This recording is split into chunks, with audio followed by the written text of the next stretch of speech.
महापालिकेच्या रणसंग्रामाला सुरुवात. आजपासून 30 डिसेंबरपर्यंत उमेदवारी अर्ज करण्याची मुदत. ऑफलाईन पद्धतीनेही उमेदवारी अर्ज दाखल करता येणार. आता तो विषय संपला. काही नेत्यांसोबत आता भेट होईल. नाराजीच्या मुद्द्यावरती सुधीर मुनगंटीवारांकडून पूर्णविराम. कोकणातल्या नगरपरिषद निवडणुकीत पराभवानंतर नितेश राणे आणि रवींद्र चव्हाणांमध्ये चर्चा. नारायण राणेंनी प्रचार केला असता तर चांगलं यश मिळालं असतं, चव्हाणांचं विधान. मालवणचा निकाल लागला तरी भाजप शिवसेनेचा वाद संपेना.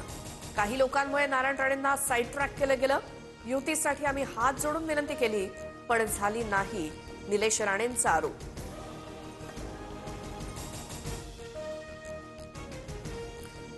16 जानेवारीनंतर निलेश राणेंचा बोलवता धनी कोण होता हे सांगणार. निवडणुकीत पैसे कुणाला पुरवले, कुणाला धमक्या दिल्या हे सांगणार. भाजपवरील डाग पुसून टाकणार, नितेश राणेंचं वक्तव्य.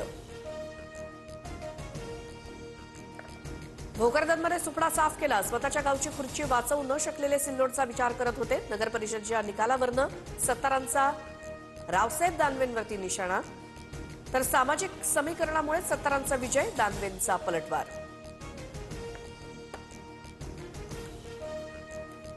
संतोष देशमुख हत्या प्रकरणी आज बीडच्या विशेष मकोका न्यायालयात सुनावणी. आरोपींवर आज दोष निश्चिती होण्याची दाट शक्यता.